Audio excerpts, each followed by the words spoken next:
6077471. That's Islam. It's not law. It's Jamil Khalifa.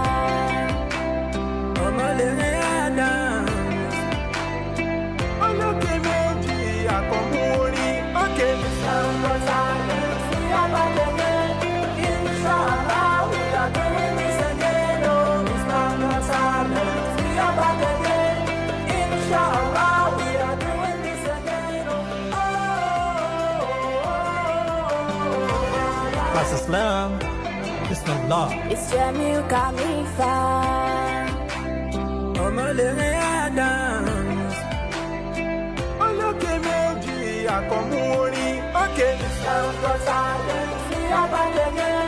Inshallah, we are doing this again. Oh, Islam got talent. We are back again. Inshallah, we are doing this again. Oh, Allah's blessing is all we see. Barakallah, Barakallah. Islam got talent. I wanna know them. I be your king, come and sing in New We are the first, we are the best. Islamic music competition in Nigeria. Alubarika folórí ẹ̀sìn, ìtẹ̀síwájú yìí ló jẹ́ wá lógún. This is Islam Got Talent Season 4. You better come out and do your registration. We are back again. We are back again. Allah's blessing is all we see. Barakallah, Barakallah. Allah's blessing is all we see.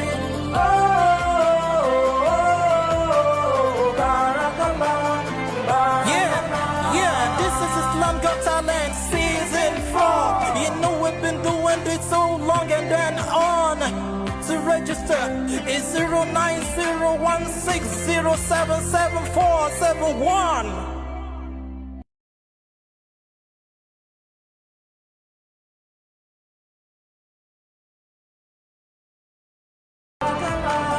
Islam got talent. I wanna know them. I be your king. In the name of Allah, the most beneficent and the most merciful, the master of the day of recompense, the owner of the whole wide world, I'm using his name to welcome us to another fantastic edition and outstanding edition of Islam Got Talent Season 4. I still remain your humble host, Ifeleye Ayodeji Abdurrahman, the one you really love to call Class Islam, and I'm welcoming you to the semi-final stage of the competition, where we'll be having the stage 1 and 2 to be judged today. So with this, I want to say barakallah to all the contestants who have proceeded to the next level where we are right now. I want to say barakallah, and again I'm using this opportunity to say barakah Juma to all our Muslim brethren, and as well as saying assalamu alaikum wa rahmatullah wa barakatuh. You are welcome on board. And in the house with me, as usual, I have my Arabic rendition George, that is in person of Amiru Imolulaye, Amiru Koin in the house. That's the person in charge of the Arabic rendition. Assalamu alaikum wa rahmatullah. Wa alaikum salam wa rahmatullah wa barakatuh. You are welcome again back on to the program. And I also have my judge in charge of the mixing and mastering of your music, and that is in person of engineer Toyib Oladiti, Success Point, the CEO of Success Point. Assalamu alaikum wa rahmatullah. Wa alaikum salam wa barakatuh. All right, it's good to have you guys back on stage as we are going down to the next level of the competition. Don't forget that last week we dealt with the likes of Group G, H, and I, and to God be the glory, we have finally come to the end of the group stage. And with that, let me quickly give us the update of what happened in all these groups. In Group G, where we have the likes of Brother Temiadara, Alaja Balakis, Ugomarkas, the likes of Goniya Abdulrazak, and Brother Sani Umar. In that group, only Brother Sani Umar Fasiul Sani came out with 90.4%, and who followed, and Temiadara, Brother Temiadara from Ondo State, came out with 89.7%. And looking at this group, I felt like this is one of the toughest group I've ever seen in this competition so far. Do you know what happened? Is that Sani Umar came out with 90.4, while Temiadara followed with 89.7. Now, Balakis Ogomorikas was on 88.9%, which is very, very close to can you just imagine, which was very, very close to that mark of Temiadara, but unfortunately she was unable to make it. And you know, that is competition for you. I've always been saying it, that when you are talking about competition, even the favorites ones that you think they are favorites, they are going to win, sometimes may not make it to the next round. So sorry about that, but barakallah fi to those that qualified. Now in Group H, we have the likes of Brother Adeyemo Sodiq, Sister Adekoya Simbiat, Abdusalam Amidat, that is I think Lady Abaya or something like that, and I have Sister Rashidat Sani. Sister Rashidat Sani came out with 68.2%, and followed by not even closely. I think that group is Feral Jeko kind of a group. It's one of the Feral Jeko we have there. We have Adekoya Simbiat. She came out with 38.2%, and the rest, they were just having like 23.5, 25 point something like that. So congratulations to Rashida Sani and Adekoya Simbiat. Now Group I, we have Abdurraqib Obashekore. Can you just imagine? This is another big one, because Obashekore came out from the judges. I think from the judges' score, it came out with 45%. Exactly. It came out with 45%. So, but unfortunately, people that had the lowest mark in that group came out and qualified for the next round. And that is reminding me that this is to tell those whosoever is listening to this program and those contestants that are out there. You see, it is not about I get talent. Sometimes you have to be very technical in terms of your approach to competitions. You need to know your opponent. Are you getting what I'm saying? Like, you need to know your opponent. You need to know their strengths and weaknesses. There's no way they are your opponents, because you need to qualify too. And they also want to qualify. So it's the opponent, it's the otara in terms of this competition. So that is why we usually tell you guys that but when it comes to Islam Got Talent, you are not friend anymore, because somebody must leave that group, and it might be your friend that you think is your friend that will qualify for that next round. So what are we saying here is that I think Obashekores wọ́n sùnlé torí tó bá yẹ pé mi ni o 45 from the judges is enough to get me to the next level if I know my calculation very well. Exactly. I getting it, but unfortunately he slept on it. I think he had 24.8 from the fans, and the likes of Aja Adebisi Zainab Omolenyi Anobi, she got 47.9% from our fans. So that qualified her instead of Obashekore. So please, you are on to this competition, anything competition, be calculative. You are on with some other people, you are going head to head with some other people, so logically, technically, you have to be very ready. Now that is what happened in Group I. I think finally Brother Taufik Abdukuwiyu, 77.3%, he left the group, the first position, and the second position is Sister Adebisi Zainab. Congratulations to you guys. Now moving away from there, these are the people we'll be dealing with today, and we have two stages to deal with today. We have stage 1. In stage 1 we have these people. These are the people who will be listening to their song today. Aja Shitu Rokibat Omo Albarika, Brother Ismail Adekunle Ìtẹ̀síwájú orin, Sister Sofiat Odunola Ariremako We have Brother Abdulaziz Mamadou Yesir Akorin Oba. We have Brother Sani Fasilu Sani and Nasheed. We have Sister Adebisi Zainab Omolenya Nabi. Looking at all these stages, I still find it out like this stage is another tough group. It's going to be a very tough group. Sure.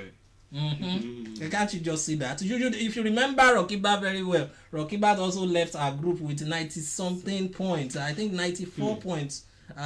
Yes, let me see. She left our group with 94 points. Now she's here. And the same thing with Fasil Lesani. Do you remember him? That guy from Kaduna. Yes. So they are also in stage 1. They are all in stage 1 right now. So now let's go to stage 2 that we'll be doing today. Who are there? Let's check them out. We have the likes of Nasiruddin Oyewole. We have Sister Abubakar Fatima. We have Sister Rashida Soni. We have Sister Goniya Kozim Adura Mitigba. We have Oladele Rofiat. We have Brother Latif Taye Abdugafar. So if you are their fans, please keep on sharing their names, because we will get connected with our Facebook very soon, and as well we'll be connected with our TikTok. So on both channels, when we see your responses, then we try as much as possible to consider all your cheering. So by now, let's start with stage 1. In stage 1, the first person is Ajia Rokibat Omo Alubarika. Omo Alubarika, stage 1. So let's listen to our music. Àbòsí ò dára o, mo rọ̀ ẹ́ pé ká má ṣe ṣe mọ́.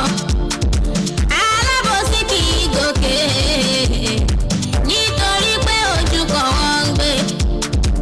Alábòsí kì í jèrè, ikú òjijì ló máa ń gbẹ̀yìn wọn. Àbòsí ò dára o, mo rọ̀ ẹ́ pé ká má ṣe ṣe mọ́. Alábòsí kì í gòkè, nítorí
that from that fantabulous piece from Ajia Shitu Rokibat. And before we move on to the judgment of that music, let me quickly take some comments from the fans, while that of the TikTok will be taken by Imolulaya Miru Coin Coin. So let's see, we have this one coming from Okin Burhan. We are looking up to participate in Quran recitation in season 5, inshallah. No problem, my dear brother. We just need sponsors to do this. In fact, the one way we dey do for music safe. So we need sponsors on Islam Got Talent, please. So if you can set yourself up, even at this level, a lot of things are going to change in Islam Got Talent. And let me say it boldly and clearly that Islam Got Talent is beyond just music. So so we are still coming up with something good, something great, because talent is beyond just music alone. So we have a lot of talent in Islam. So but to establish this talent, to explore this talent, we need sponsors, we need partnership, we need our brothers and sisters in Islam to stand up and support this program. We cannot do it alone. We have been spending. Our judges are here. They are not even enjoying anything. They are not even enjoying anything. So it's out of stress. And please, so if you are tẹ fẹ́ràn ìlọsíwájú àwọn ṣé àwọn youth wa ọmọ ìyá yín náà nínú Islam, tẹ fẹ́ràn ìlọsíwájú àwọn ọmọ ìyá wa nínú Islam, ẹ jọ̀ọ́ nítorí Ọlọ́run. Àìmọye ọmọ ló ti jẹ́ wípé torí orin kíkọ wọ́n ti di Christian, wọ́n ti lọ sínú ẹ̀sìn ibòmíì torí pé àti àwa sì wà bí a ṣì ń jiyàn lórí ọ̀rọ̀ orin òsórin àná ní orin support wọn. So but this Islam Got Talent, we are giving them that courage back, that if you have that talent, you don't need to change to any religion. Kì í ṣe bá ẹlẹ́sìn kankan jà o, ṣùgbọ́n ẹ jẹ́ kí talent tiwa náà kó wúlò fáwa náà náà, àbí èèyàn ó mọ saxophone play, ó mọ piano play, ó wá change sí ẹ̀sìn bòmí. No, you don't need it. You can do it here and make it work. So kọ́lọ́run ó ṣe dáadáa fún wa. Mo lérò pé brother Okin Burhan àwọn náà fa ọ̀rọ̀ tí mo sọ yẹn. Alright, I can see your support, Chris Nisla for Awoko Faido àti ìdọ́dọ̀ tí wọn. Àmọ́ ó Fatima Adéṣẹwà Raidon ọmọ àlùbáríkà, yes, kò sí comics creative Shitu Rokiba Ọpẹ́yẹmí all the way. Ẹ ṣe AR Ibrahim Sani Umar Fasihule Sani làwọn bá wá ti wọn. Ridwan Ọláwálé Raidon àwòkọ́ṣe làwọn tẹ̀lé wá. Shitu Hafiz Túndé Shitu Rokiba ọmọ àlùbáríkà bóyá family wọn dẹ̀ nìyẹn. Alright, assalamu alaikum wa rahmatullah, coming from Rukoya to Mohunmi. Wa alaikum salam wa rahmatullah. Kí la ní lórí TikTok? Is there anything from TikTok in here? Well, gbogbo ọdún bá fẹ́ wò wá náà lórí TikTok. Bóyá yín tẹ́ wà ní Facebook nínú yín náà, so you can join us on TikTok. Àwọn èèyàn ẹ̀ṣẹ̀ ń join. Okay. So ẹ máa bá wa power tap kẹ́dẹ̀ máa share live yìí. Ṣé ẹ̀mẹ̀ kó followers yẹn ò tí pọ̀? Àìsàn ń lo àkáǹtì ni kẹ́dẹ̀ máa follow. That's good. Ọlọ́run san ilé san rẹ̀. I mean, so you can easily switch to because we will be watching this based on Facebook and TikTok just for today. Facebook and TikTok. Boya by next week maybe it's going to be YouTube and Instagram. We don't know yet, but that is what we have for today. Now, let's listen to that music within 50 seconds. One more time, please.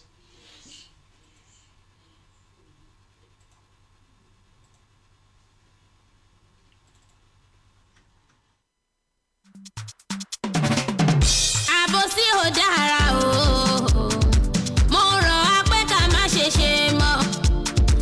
Alábòsí kì í gòkè nítorí pé ojú kan wọ́n ń gbé.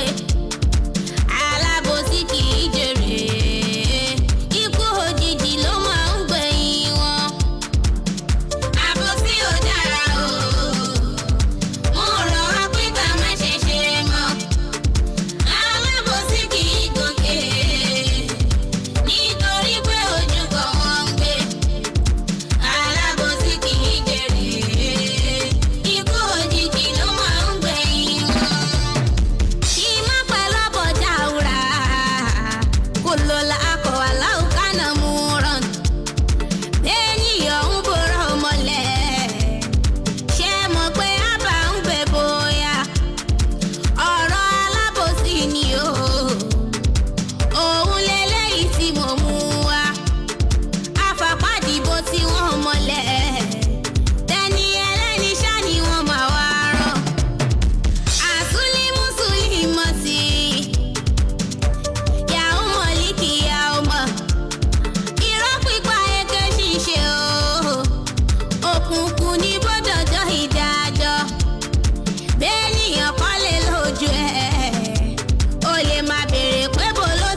4.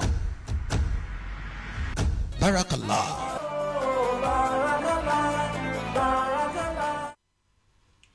All right, welcome back from that music from Ajia Shitu Rokibat Omo Albarika. All right, Arabic rendition. Alhamdulillah. Ṣẹ́rí ara example kan tí à ń sọ láti jọ òní tàlàjà ìdánwò. Kò sí aburú nínú kí kódà àwọn kan máa ń dá sáwá ní kò sórí mọ́. Bẹ́ẹ̀ yẹn bá ṣe gbé gbà olóma determine. Inú orin tí àlájà yọ ẹ rí i pé kì í ṣe pa àgbọ̀rí but ọ̀nà tán gbé gbà mo ti fẹ́ jó para mi. Cause ó mú mi rántí orin bàbá wa àgbàlagbà kan ìkànnù rẹ̀ tí má kọ lyrics yẹn gé ó ti máa mọ̀ pé ọ̀rọ̀ àyùpá àlàjì àti gbórin yẹn rí. Bàbá yẹn ní àbòsí olúwa mi ò fẹ́ má máa ṣe àbòsí olúwa mi ò fẹ́ má máa ṣe àwọn aláàbòsí ìrànlẹ̀ tí wọ́n ń kọ́lé àtúbọ̀tán alábòsí ò lè dẹ lọ sí mi. Tó bá gbọ́ lyrics yẹn rí pàlàjà yẹn wọ́n gbé dáadáa ẹ̀ tún wá fẹ́ fi kéwù ṣe mí léṣe àlàjà. Lẹ́yìn lẹ́lẹ́ nídìí kéwù wọ́n sì bá yán rọ́ sí. Ọlọ́run ṣàlékún mímọ́ inshallah. 15 lẹ́gbà. All right, that is 15 for Ajia Shitu Rokibat. Yes, the mixing and mastering. Ṣe mixing and mastering yẹn èmi náà bá fún ṣẹ́ yẹn ní 15 but kọ́má kan wà ń bẹ̀. Kọ́má tó wà ń bẹ̀ níbi chorus yẹn. Ẹ jẹ́ ká máa ṣiṣẹ́ lórí chorus wa náà. Chorus máa ń beautify orin dáadáa. Tí a bá gbé lead dáadáa tí chorus yẹn ò pé iye voice tó yẹ kó wà lábẹ́ chorus. Gbogbo àwọn harmony voice tó yẹ kó wà ń bẹ̀ tí kò bá sí ń bẹ̀ chorus ò ní dùn. Tí chorus ò bá dùn ó máa affect lead náà gbà mí. So ẹ jẹ́ ká ṣiṣẹ́ lórí chorus yẹn. So mo fún wọn ní 10. All right, for your mixing and mastering you are on 10. All right, I must give it to you, Shitu Rokiba, because this is another one that you really did well cooking this kind of a music. And some people will be thinking like, okay, you are singing and you are resting. You are singing, you are resting. Like, okay, style abi you are not in flow with the music or something like that. But let's get it straight. You see, rest is the same thing as your music. So it's as simple as that. Are you getting what I'm saying? Rest. I'm saying that word again so that you can just jot it down. Rest is the same thing as music. So there's no way you are singing that you won't rest. Whether it's going to be a long rest or a short one. You get what I'm saying? So, but there's no way. Go and try it. Any music you want to sing, don't rest. Be singing, they go. You will see that there won't be, you won't feel the tone. You won't feel the melody of that music. So, music is as important as the rest in it. So, I give it to you. The fact that you were resting, coming up again, and it is within time. You are doing it within, it was timely. It was fun. It was melodious the way you were doing it, and that is okay. And talking about the message you were passing across, that message was a tight one. Like he said, we have listened to music of Alabos Yorishirishi. Yes, a lot of Alabos we have listened to, but this one of yours seems very different. Yes, another dimension with that. Yes, àwọn rhythm yẹn ìlú yẹn bó ṣe ń lọ lọ èmi gan jury sí pé yes, that was awesome. And but the only thing there that gave that song K-leg is that SATB that you completely, take away from that song, and that is not supposed to be. I didn't mean your SATB is there. What do I mean by SATB? Your harmony. You did not harmonize your chorus. You did not harmonize it, and ìyẹn jẹ́ kí orin yẹn kó ṣòjòjò díẹ̀. You get what I'm saying? So in case you want to do this next time, try to harmonize your chorus, and that will bring out the beauty of that work. And not to take it away from you that you really did a good job. On this one, I will be giving you 15 as well. And your total mark as at this time is 40 mark. I hope your fans as well will help you out in this coming vote. Now let's go down to brother Ismail Adekunle. Let's see. Ismail Adekunle. I think we are ready for his music. Are we ready, engineer? So, Ismail Adekunle is also known as Itesiwaju Orin. Itesiwaju Orin, let's listen to his music.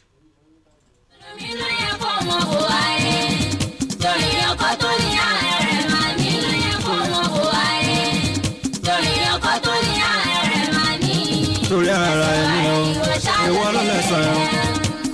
mùsùlùmí kò ní bá wọn ṣàbòsí ọlọ́wọ́n bá wa kì í ṣọ̀bà àbòsí ìwà ọ̀tẹ̀ kò má sí yẹn lẹ̀sìn wa ìwà ìlara ọlọ́run mi ò máa fẹ́ ìwà ẹ̀ṣẹ̀ ní ká tọpinpin ara wa ètò ìṣọ̀kan ṣàní sí ìlànà mú wa kẹ́nikẹ́ni má kórìíra nìkankan yálà sí wa tàbí kí n ṣẹlẹ̀ sí wa ìwà ìfẹ́ lọ́lọ́run mi fi dáyé àwùjọ ìfẹ́ lọ́lọ́run mi sì máa wà o. mùsùlùmí ló yẹ kó wọn wò wáyé lórí ọkọ tó ní ààrẹ máa ní ẹsẹ̀ ìwà rẹ̀ ìwọ̀n ṣá ló lè rẹ̀. mùsùlùmí á máa bá wọn tún nǹkan ṣe mùsùlùmí kò ní máa ṣe máa dàrú ìwà ìbàjẹ́ ọlọ́run mi ò máa fẹ́ o ìfẹ́ inú tínú ẹnìkan ló máa ṣe o kàkà tó yẹ kó tọ́jú ìwà rẹ̀ dàrúdàpọ̀ ṣe bóun lámọ̀ ẹ̀sìn o ọ̀tá òun rere ìyẹn látúmọ̀ ẹ̀sìn mùsùlùmí òun sì ni ìwọ ń ṣe o. mùsùlùmí ló yẹ kó wọn wò wáyé aláìtàlá mùsùlùmí ìwà rere òun lẹ̀ṣọ́ mùsùlùmí ìwà rere sóhun ló yẹ mùsùlùmí tó sì lọ́hùn lókè ọba ìlàyé o ìfinutọ̀ ò yẹ ká bá yẹn lọ́dọ̀ ẹ̀ ìwà ọ̀dàlẹ̀ kìyẹn náà jìnnà sí ẹ kò sóhun méjì torí mùsùlùmí tó jẹ́ a gbọ́dọ̀ tún bá ẹ nídìí àìmọ̀kan ìwà rere pẹ̀lú ìrìnre kí wọ́n lè sọ̀rọ̀ ẹni rere lẹ́yìn tó bá lọ tán ìwà rere èyí tó bá ṣe láàyè. mùsùlùmí ló yẹ kó wọn wò wáyé tó bá lọ tán lórí ọkọ tó ní ààrẹ rẹ̀ wọ́n lè máa sọ̀rọ̀ ẹni rere. ẹsẹ̀ ìwà rẹ̀ ìwọ̀n ṣá ló lè rẹ̀. mùnáfíkì ṣíṣe ìyẹn ò lẹ́san rẹ̀ o ó ń ṣe bí ṣọ̀hún gbogbo ṣáàní ẹ̀sìn ẹ o bí wọ́n bí ẹ wá sọ pé irun ni wọ́n ń kí o. ìwọ torí ọkọ tó ní ààrẹ rẹ̀ máa ní. torí ara ẹni o ìwọ ló lẹ́san ẹ o mùsùlùmí kò ní bá wọn ṣàbòsí ọlọ́wọ́n bá wa kì í ṣọ̀bà àbòsí ìwà ọ̀tẹ̀ kò má sí yẹn lẹ̀sìn wa ìwà ìlara ọlọ́run mi ò máa fẹ́ ìwà ẹ̀ṣẹ̀ ní ká tọpinpin ara wa ètò ìṣọ̀kan ṣàní sí ìlànà mú wa kẹ́nikẹ́ni má kórìíra nìkankan yálà sí wa tàbí kí n ṣẹlẹ̀ sí wa ìwà ìfẹ́ lọ́lọ́run mi fi dáyé àwùjọ ìfẹ́ lọ́lọ́run mi. Talent Season 4. Barakallah. That was brother Ismail Adekunle Itesiwaju Orin doing his own thing there. Please don't forget to continue commenting and sharing this program. We need more people to be on board for all these artists. You just have this time to cheer them. If you don't cheer them now, I think that's the end for today. So you have this time to do whatsoever you want to do. All right, Itesiwaju Orin. Let's talk about the mixing and mastering. Mixing and mastering ṣe ó lẹ díẹ̀ tẹ́ bá wo àwọn arìnbí kan àkọ́kọ́ tí mo rí ṣiṣẹ́ yẹn ni pé tá bá ní pé a ní the 2 minutes náà ìyẹn ò sọ pé kákan wọ chorus gbìm kò sí nǹkan kan tó tiẹ̀ call attention àpá fẹ́ gbọ́ orin àkàndédé gbọ́ orin lójijì. ẹ ṣe àwọn pé àwọn kan nù wọ́n wà tó jẹ́ pé wọ́n ti ní orin lẹ̀ wọ́n kàn edit ẹ̀ so wọ́n kàn cut 2 minutes out of it so which we usually accept on this program sometimes. Alright, no problem about that. Chorus iṣẹ́ yẹn mi ò fi taratara like mo sì ní issue pẹ̀lú chorus yẹn lead náà tẹ́ bá rí láwọn arìnrìn kọ̀ọ̀kan ó flat ó ń distone so ẹ jẹ́ ká máa tí wọ́n bá ṣiṣẹ́ tán káà náà jókòó tẹ engineer kí wọ́n tún gbọ́ ká gbọ́ dáadáa ká tó kúrò ní studio so that a máa mọ̀ wípé distone bì kan distone bì kan because auto-tune ni wọ́n fi gbé voice yín dúró voice yín tẹ́ bá dẹ̀ ti ń distone auto-tune wọn máa ṣeré kéré ní tiẹ̀ ni so ní tó ṣẹlẹ̀ nìyẹn. so kí lẹ fún wọn báyìí. mo fún wọn ní 8. Alright, brother Ismail Adekunle, you were given 8 for your mixing and mastering. So Arabic rendition. àfọwọ́ Ismail Adekunle orin àbòsí làwọn náà kọrin lé lórí so but fortunately lo kéwù kankan nínú lyrics yẹn kò sàgbó dáadáa so in case of that I'm giving you 5 marks. Alright, ọmọ tí òkú ò fẹ́ẹ̀lì ọmọ tí òkú ò fẹ́ẹ̀lì nìyẹn. All right, brother Ismail Adekunle Itesiwaju Orin, you have really tried getting to this level of this competition, and I have to congratulate you once again. And I believe maybe if you are not resting on your horse, you can also move down to the final stage anyway. But these are the things I noticed about your music. You have a very good message which you delivered yourself.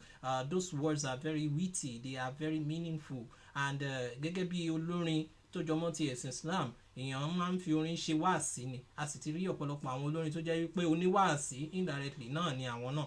And again, don't let us take it away from ourselves. We are also messengers of Allah. It just depends on the kind of messages we are delivering. And let me tell you that every music is a message. It depends on which kind of message you want to deliver, whether the good one or the bad one. So the one you are doing today is a very good one, which I will say barakallah fi. Now moving away from there, I need something from you. That is the clarity in pronunciation. They call that diction in music. You need to be clearly in terms of pronouncing every words. Like téèyàn bá fẹ́ pé ọ̀gá kó má máa fi pé ọ̀gá, àbí téèyàn bá fẹ́ pé ẹ̀yìn kó má máa fi pé ẹ̀yìn àbí ẹ̀yìn. So ó yàtọ̀ síra wọn. Ẹ jẹ́ ká rántí pé Yorùbá là ń sọ. Yorùbá dẹ̀ rèé àmì ló ń ṣe atọ́kùn ọ̀pọ̀lọpọ̀ àwọn ọ̀rọ̀.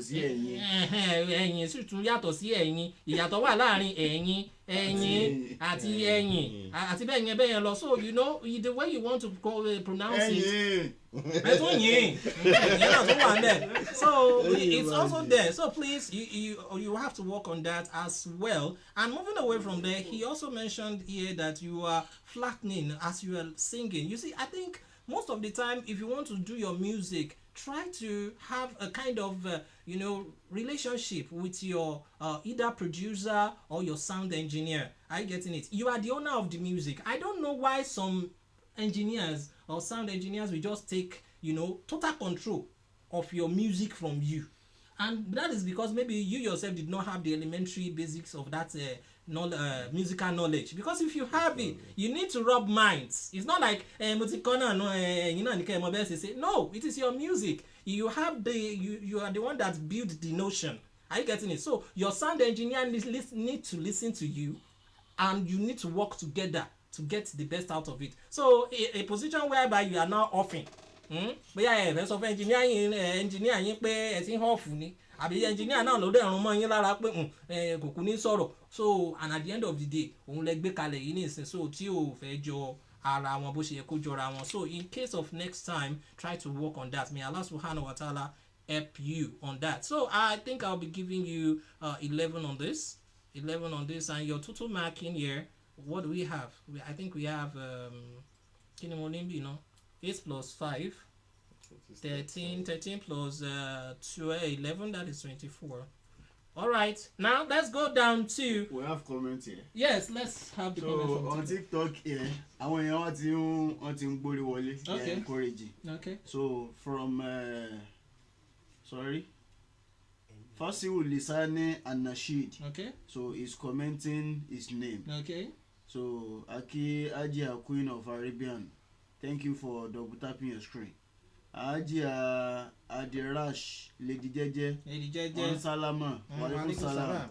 So Emma will send the request to me because Nigerian Nasheed is saying my request is not going. So Ajia Lady Jeje, one word on my amiibo boss. Abika Ishati Repo Obi, where have you been? Ọlọ́run ṣàánú, wọ́n ní kí máa kí Mr. Ìfẹ́lẹ́yẹ. So èmi náà ń kí yín o, Assalamu alaikum. Ẹni ọpẹ́ wọ́n ní sọ méjì. Ṣé wọ́n láwọn ń ṣe exam, bóòlù exam ṣé tẹ gbogbo ẹ̀yin tẹ̀ rí Ìrẹ́pọ̀ Òbí, ẹ máa lè rò pé àbí òun àti Islam Got Talent ti jà ni. So Ìrẹ́pọ̀ Òbí is writing our exam. So I will pray success for her as well. So Ajia Shukurolila ẹni ọpẹ́ wọ́n ní some engineer no get sense also. Okay, nínú ọ̀rọ̀ tí àwọn ọ̀gá ń sọ lọ́wọ́ ni. Now bẹ́ẹ̀ ṣe ń wọlé yẹn ẹ máa bá wa follow Islam Got Talent account lórí TikTok. Ẹ máa double tap kẹ́dẹ̀ máa share. Ọlọ́run ṣàánú. Àmín Ọlọ́run ó dẹ̀ máa fún fi àlékún àlùbáríkà yín bẹ́ẹ̀ ṣe ń ṣe bẹ́ẹ̀. Now let's go down to Ajia Sofiat Ọdúnọlá Àrírèmákọ.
Got Talent Season 4. Barakallah.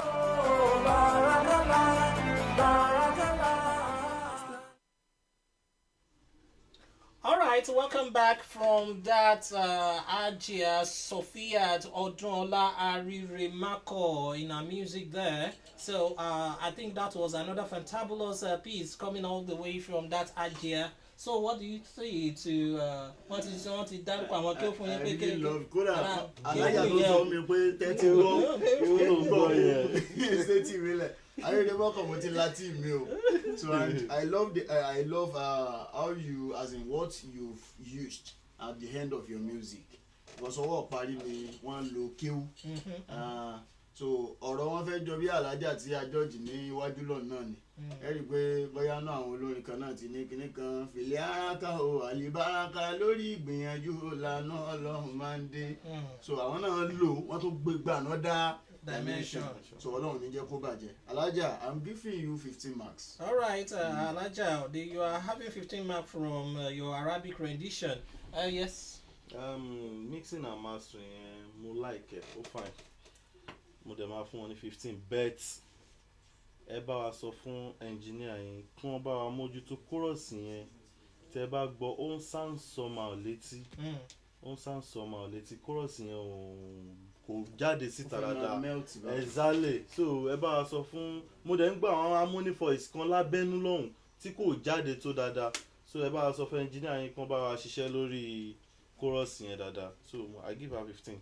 All right, Arire Mako, you are still on 15 mark, and the total of your mark as at now is you have 30. So you have the rest of the 20 with me. All right, let's see what you have talked about. We're talking about the content of your music. It's good, and you are one of the artists that I think maybe averagely you are using your diaphragmatic presentation, or you are using your diaphragmatic breathing in terms of presentation or in terms of your musical rendition. So which I have to give to you. Ọ̀tọ̀ ni kéèyàn máa kọrin kó má sí vibe níbẹ̀, ọ̀tọ̀ ni kéèyàn kọrin that you can easily feel the vibe. Now away from that, this will be your second song, which I believe should have do away with any forms of eulogy, but in there we still find it in there, like we usually go against it completely on this program. You don't have to mention your name. Àti pariwo yín tán àwọn èèyàn tó tún pariwo yín lórí social media, so bọ́dọ̀ tá ti ń gbórin yín wọ́n ti mọ̀ pé yín ni, so to me láti sọ pé mọ̀mọ́ bàbá nǹkan kan, to me it's more or less like you are still wasting the time you are supposed to have used judiciously. Are you getting what I'm saying? So next time, I don't know, in case maybe you will be at the final where you have to come out and perform live. Ẹ má waste your time. Èmi ní Àjíkẹ́ Arílémọ́kọ̀ nǹkan kìnìkan àti mọ̀ pé yín ni o, orin tẹ́ ẹ fẹ́ kọ fún wa òun la ní interest nínú ẹ̀. So for this reason too, I'm also going to give you 15 on this one. I hope Allah subhanahu wa ta'ala will put more barakah and more on into your voice. So we have a total of 45 marks in here. Now brother Abdul Aziz Yasir, let's listen to his music, and I think Muhammad Yasir came out maybe second in his group. So who knows, maybe finally he could top the table this time around. So let's listen to his music.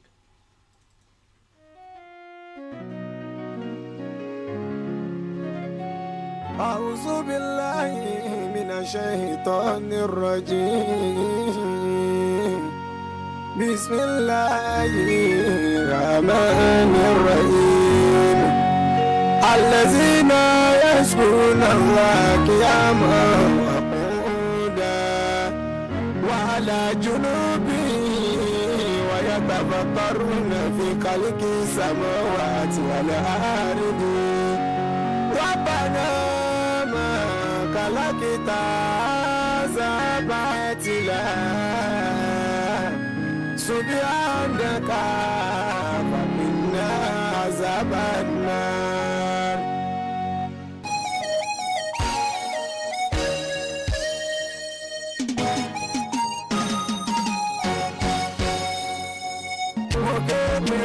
Allah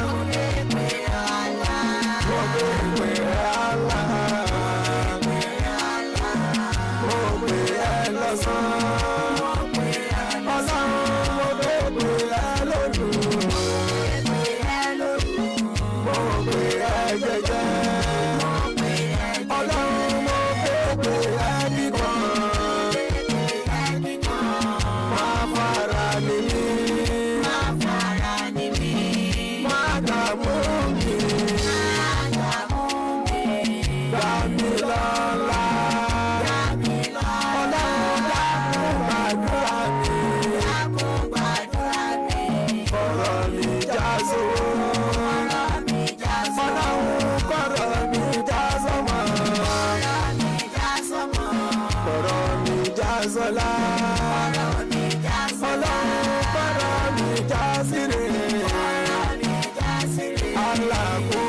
Got Talent Season 4. Barakallah.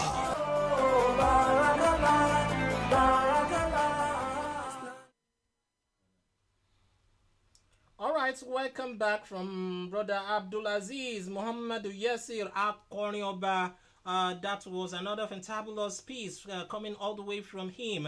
But before we take your comments on Facebook, let's quickly listen to the judgment so far. Arabic rendition.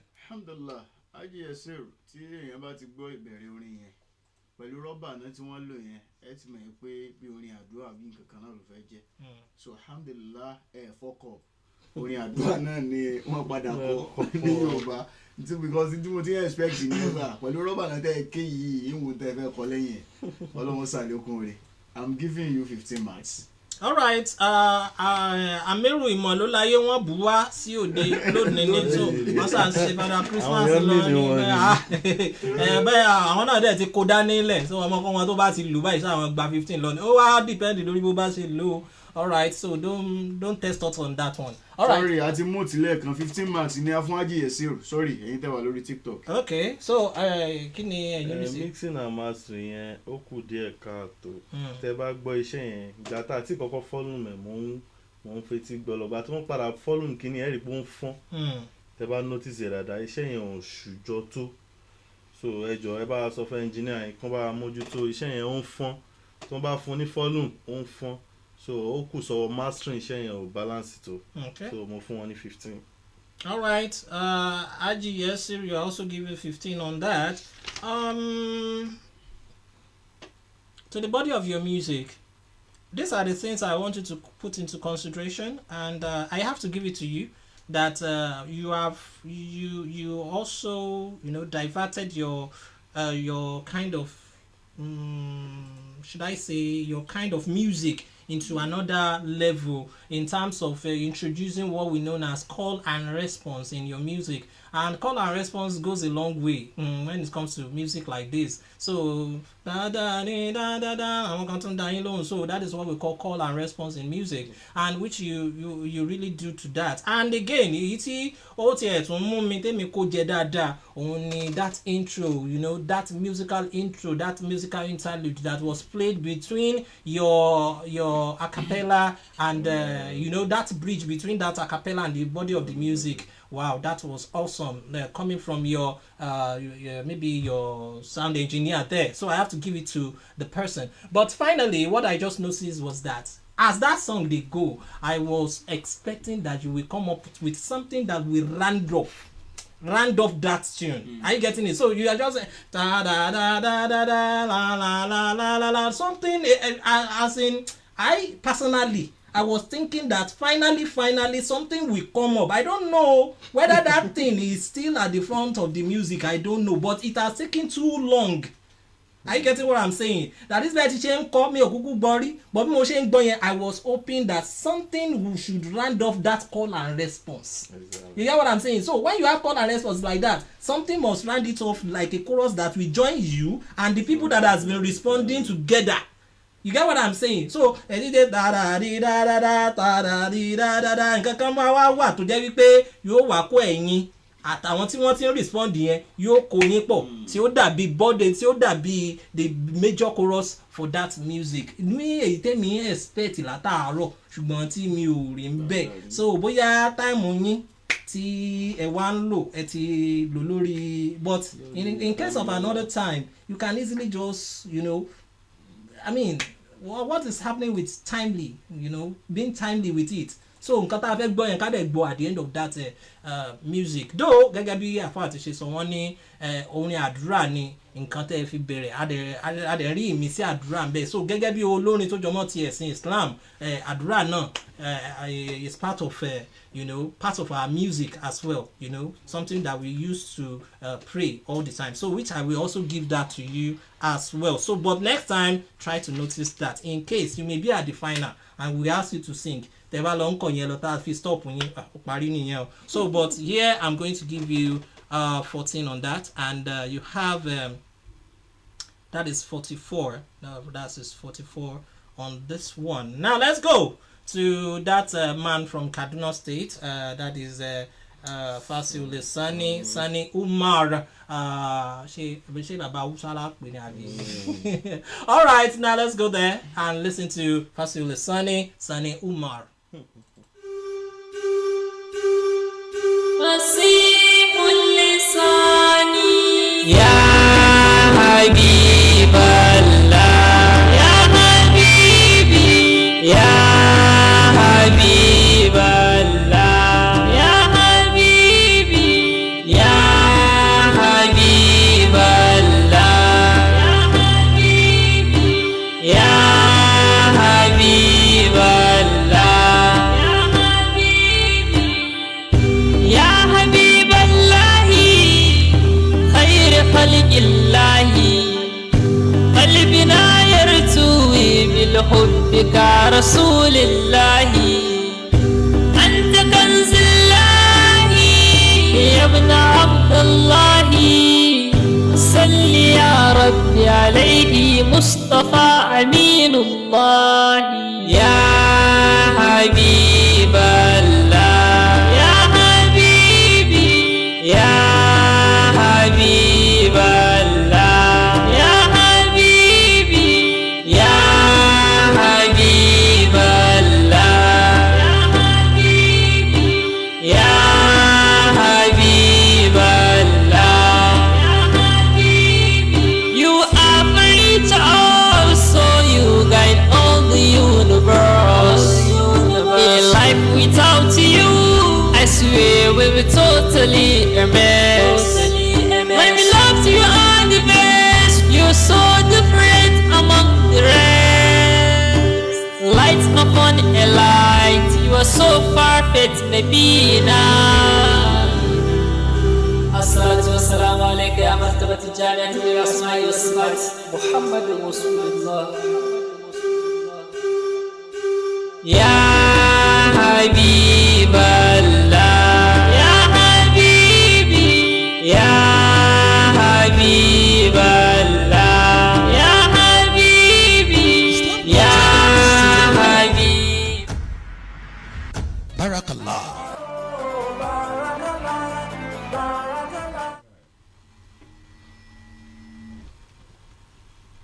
All right, welcome back from Fasil Sani Umar there, that guy from Kaduna State, and that was his music you just listened to right about now. Don't forget, we are still on to Islam Got Talent Season 4, the Barakallah edition. Don't forget to love, like, share, comments, and inshallah Rahman, we will take your comments as after the the judgment.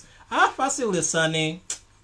Let me just keep let me reserve my comments first. Oh yeah, the Seriously, mixing and I mastering. give it to you, my brother. Yeah. You really did well. Mm. I love the music and the mixing and mastering. I love everything.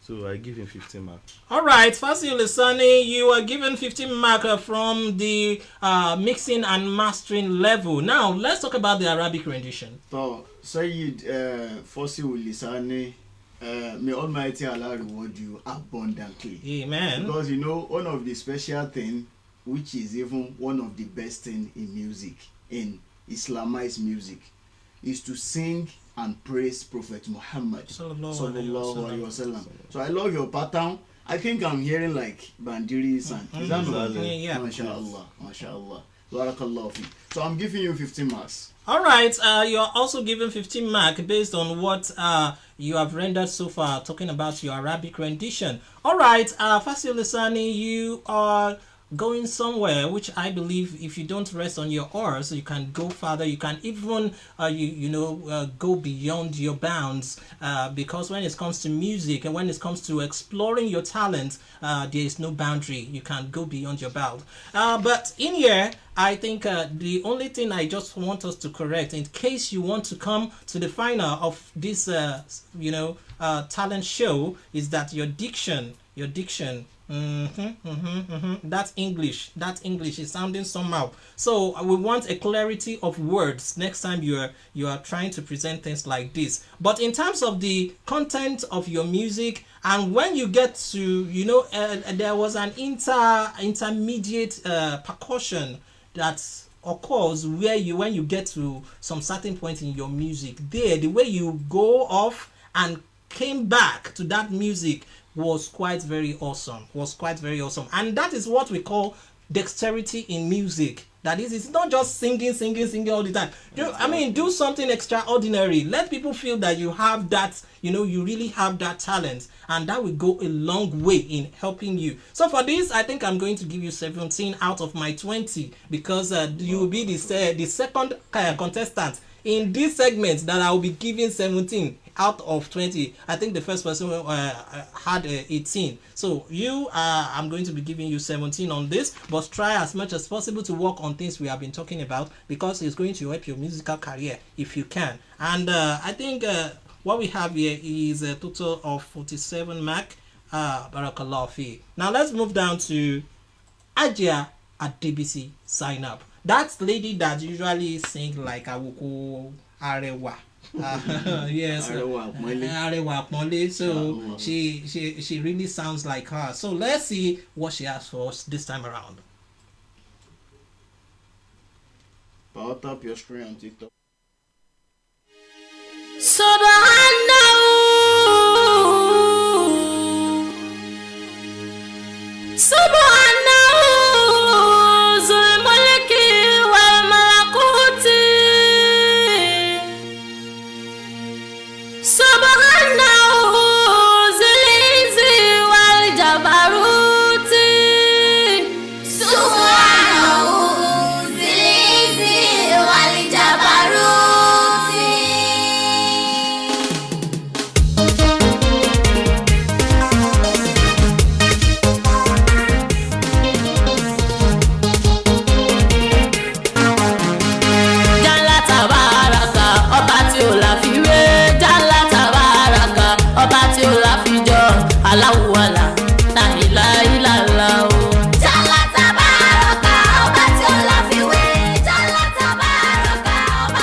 Barakallah.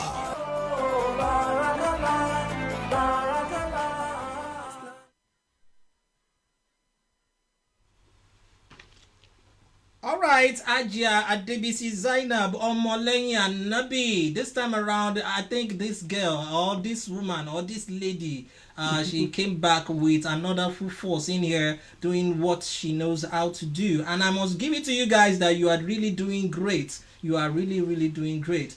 Before we take that, let's take the judgment before we take the comments. So yeah.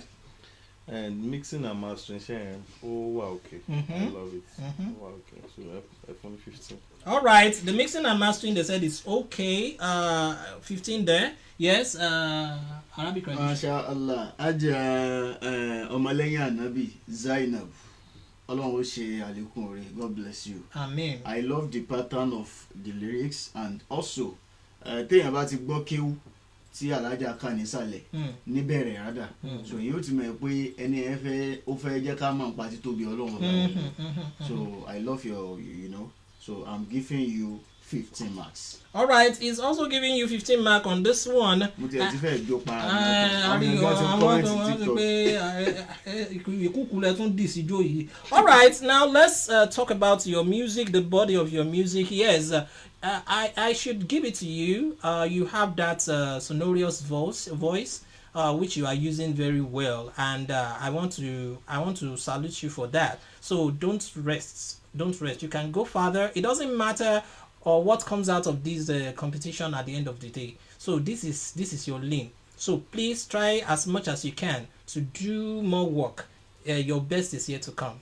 Your best is yet to come. So and ibi tó ti kọ́ ti ẹ̀kọ́ kọ́ ti mú mi òun ibi tó ti ń lo láyé yẹn because there are some people when they want to use things like this using the word láyé ẹ kọ́ rí bò mí ẹlòmíì ò kọ́ lo láyé lórí nǹkan tí ò ní tí ò ní bá mu tí ò ní make sense jẹ́ láyé ẹ because tó fẹ́ lo láyé yẹn so ti compromise content orin ẹ̀ nítorí pé ó fẹ́ lo láyé á wá borin yẹn jẹ́. Àbí nítorí pé ẹlòmíì fẹ́ lo rhyme ọ̀rọ̀ tó tí ò nítumọ̀ ẹlòmíì àkọsà kíborin. It doesn't matter. These things I told you they are just like ingredients. So kò gbọ́dọ̀ pọ̀ jù. It's just more or less like pọ̀nmọ́ nǹkan téèyàn rẹ sóúnjẹ ni tó bá ti pọ̀ jù ó máa bàjẹ́ ni. So ìwọ̀nba díẹ̀ ló máa jẹ́ kó dùn. And what you have done it moderately and it makes a lot of sense. And the usage of your rhyme is also very, very okay by me. Even though what we have been listening to, we are still expecting more. But unfortunately, we can't have more than what we have had so far. But nevertheless, I have to still give it to you that you really tried. Even though by chance, or let me say, by God's luck, and I ain't make you qualify to this level. But this time around, if I say you just go back and all right, with that too, I'm also going to give you 18 on this. Barakallah fi. And that means you are also going to be the second person I'll be giving this one to. Again, that is 18 mark I'm saying. So 15 plus 15 plus 18 gives us 48. That is, Aja Adebisi Zainab topping the let me say the semi-final stage. I hope at the end of the day we're going to have a good result going to the final. Let's quickly take comments from people. I saw one comment here that I wish we would like to address. Fatima Muromoke Awoko Fido 100%. Thanks so much, bosses. Aja Zainab Bomolenyi Anobi. All right, no problem. Just thank your God and thank your talent. All right, and let's go to the next one. I support Oladele Rofiat Awoko Fido. I have another one supporting Awoko Fido here. Okonlawon Jubril. Now, I can't reform my Lady JJ. All right. That one is coming from Ridwan Olawale. All are doing good and great job, but I'm supporting Shitu Rokibat on Malbarika. It's good. All are doing great, but my favorite is all right. Now somebody says Ella Amadi says, wow, this is amazing. And another person says, okay, Burham, he said, Omolenyi Anobi will always kill the beat. Wallahi. There's this, maybe I saw a message here from this man asking that where will the final take place. Exactly. So which state? The final is taking place in Oyo State as usual. Ibadan, in the capital of Oyo State. Maybe you want to share them anyway, but you don't need to come. The only people that are supposed to come are the finalists. Whatever cheering you want to do, just do it online. So you can now come and cheer them whenever we want to do the prize giving day. Yes. So that prize giving day, you are welcome to come and cheer your whosoever you are cheering. Ojo party gangan. So but eléyìí tó fi máa dé final you still be watching them online. So don't forget about that. Anything from TikTok? Alhamdulillah, on TikTok there are kind of pranks at times in the comment section and jokes. So I won't be reading that. No. I'm taking that. So congratulations to her. So ẹ má bínú time kan wà time mute àfẹ́ kó máa echo síra wọn because I'm stream lórí Facebook. So time ẹ lẹ gbọ́ ẹ jọ̀ọ́ ẹ má bínú. Màá máa take note láti máa unmute ní ọ̀dọ̀ mi bí báyìí.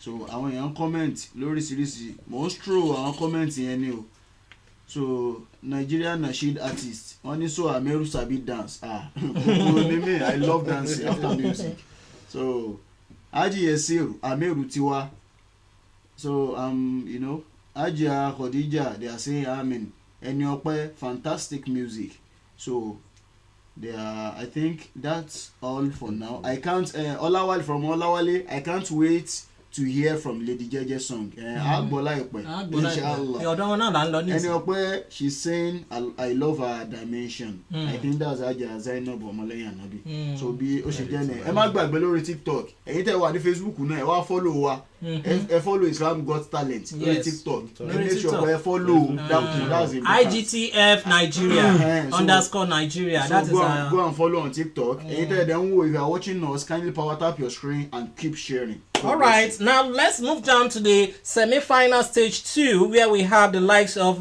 brother Nasiruddin Oyewole, Albarika Abubakar Fatima, Rashidat Sani, Ganiyat Kozim, Oladele Rafiat, and Latif Taye Abdul Ghaffar, where we have the 6 of them. So right now we are in stage 2 of the semi-final. The first song we'll be listening to is coming all the way from brother Nasiruddin Oyewole. Let's listen to it.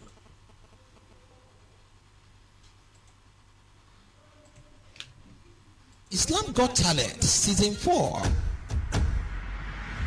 Barakallah.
Welcome back from brother Nasiruddin Oyewole and Nasiri Olamide.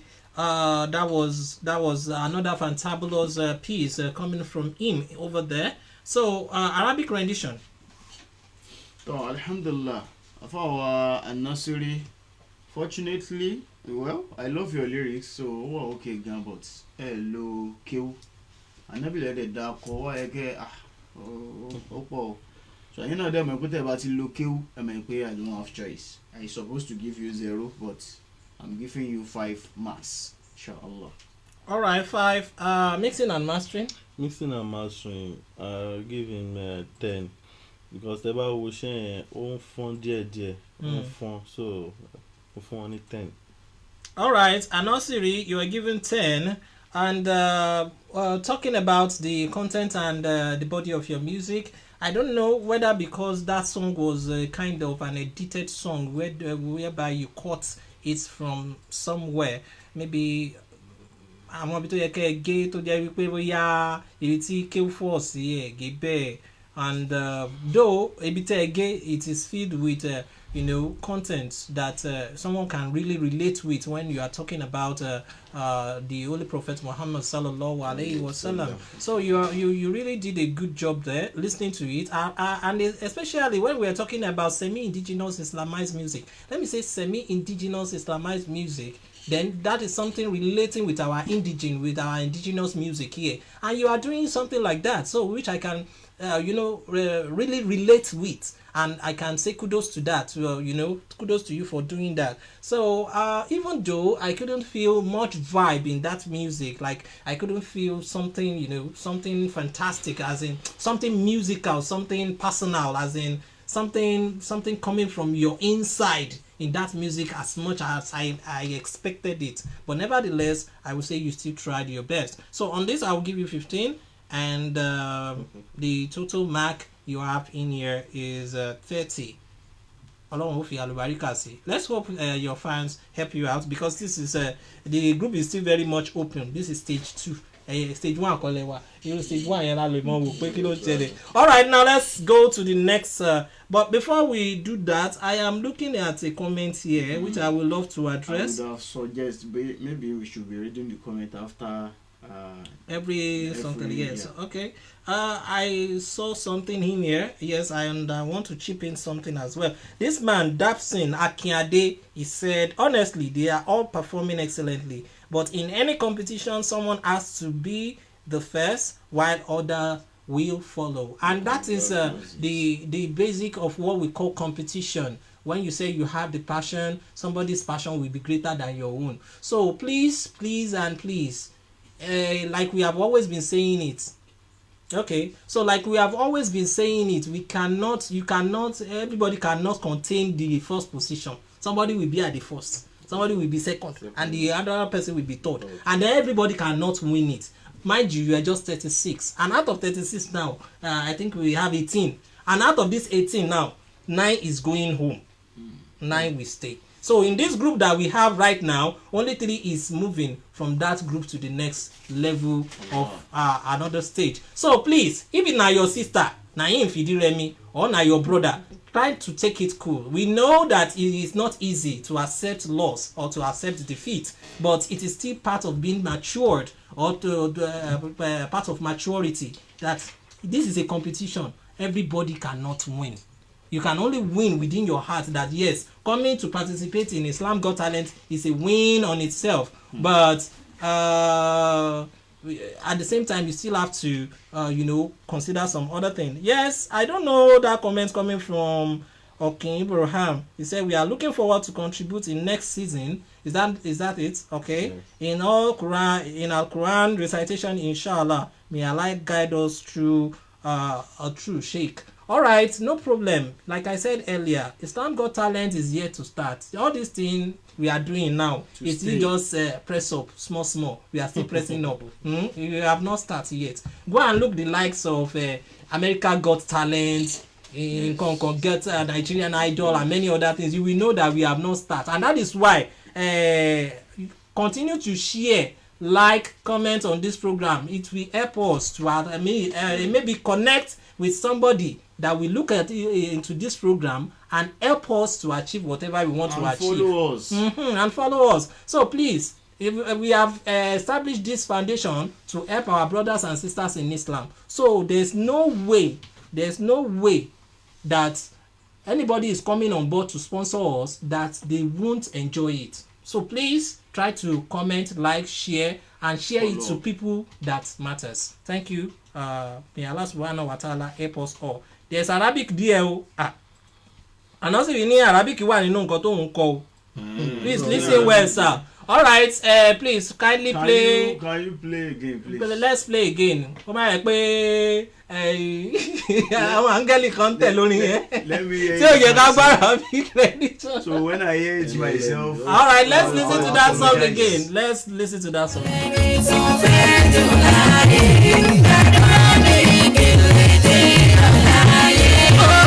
Ìgbà tó dẹ̀ mọ́ ogójì ọdún láyé. Adéwálé Ànábì Muhammad bàṣà Allahu Ta'ala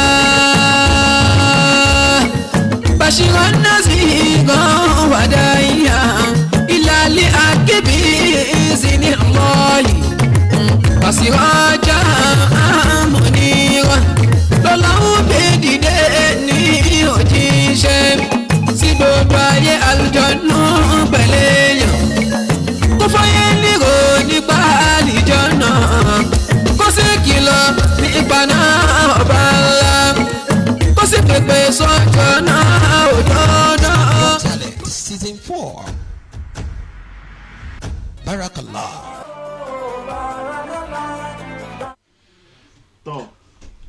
Before Amir will come up with his apology, I think everybody owes Olamide Omoluabi ẹni Ọlánfẹ́ Oyewole, everybody owes you an apology because lately I must surely tell you that we did not hear it. We did not hear it, or we did not even listen to it. All right, so that is number one, and this is the reason why we said you yourself as contestants should be online to listen. Are you getting it? Now, see what you did. You have corrected something that will have, you know. I didn't mean you are not online now. Almost 10 months. All right, so yeah. Astaghfirullah, inna Allaha ghafurur rahim. So wallahi lazim, mi ò gbọ́ rárá. So kí afọwọ́n máa wò pé àbí wọ́n yé tìmí ni ọkùnrin wa yé tìmí ni àbí mo ti gbàyàwó àmì rú mi ò mójú yín wallahi lazim. So I apologize for that. So ẹ má bínú torí Ọlọ́run torí Ànábì. So mi ò gbọ́. Kódà ó ti kò tún wá sọ̀rọ̀ kékeré ẹ tún fi karama Ànábì tó in fact tó ṣe dáadáa ni. So Ọlọ́run ó ṣàlékún mímọ̀. So I'm giving you 15 marks. All right, that has finally bring you back to 40 marks. 40 mark back. 10 All right, let's go down to the next person, and that is who? Tani animbe yeno, talu yakuje. Ajia Albarka Fatima Oma Albarika. Abubakar Fatima Oma Albarika. Let's listen to her music. Islam Got Talent Season 4. Barakallah.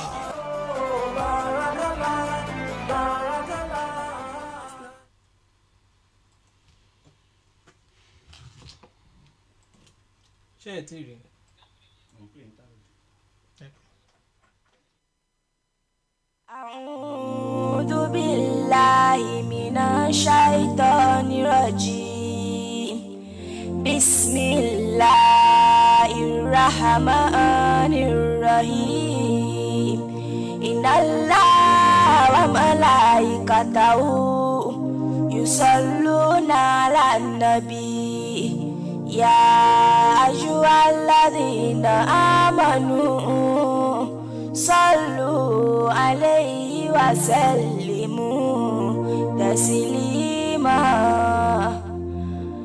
الصلاة فنشلا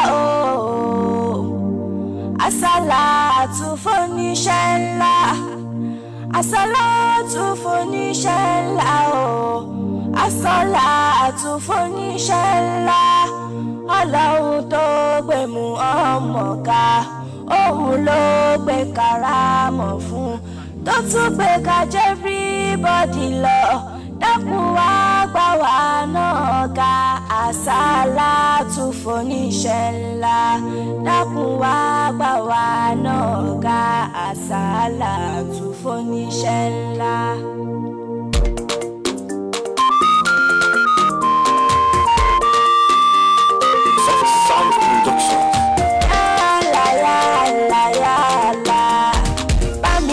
kẹ́ṣẹ́gẹ́ fàdéwálé ó ṣeéṣe kẹ́ṣẹ́gẹ́ fàdéwálé dákun wá kémi náà yálà kó sì tún gbé mi gàrọ́ bàná yálà yálà yálà bá mi ṣe kẹ́ṣẹ́gẹ́ fàdéwálé ó ṣeéṣe kẹ́ṣẹ́gẹ́ fàdéwálé dákun wá kémi náà yálà kó sì tún gbé mi gàrọ́ bàná aláàánú nìyẹn ò yálà aláránṣẹ́ nìyẹn ọba tó dá mi ìwọ ló tẹ́lẹ̀ dáná bí ní mọ́dínà nígbà tí wọ́n lè kúrò ìyẹn nílùú mọ́ká dákun wá tẹ́lẹ̀ dé mi yálà ẹ̀bẹ̀ ni mo bẹ̀ ọ́ dákun wá tẹ́lẹ̀ dé mi yálà ní gbogbo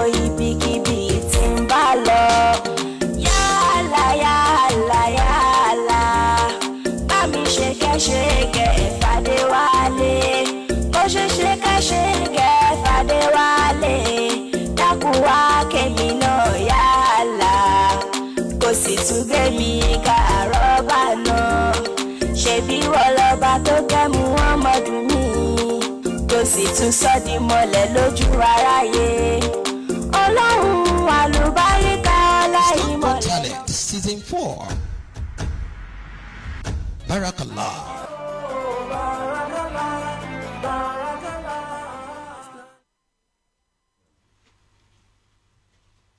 All right, welcome back from Ajia Abubakar Fatima Omo Alubarika. That was awesome, and I hope and pray that Allah put more blessings and baraka into it. All right, the mixing and mastering. Mixing and masteration yẹn ó kù díẹ̀ níbi tó kù díẹ̀ sí ni chorus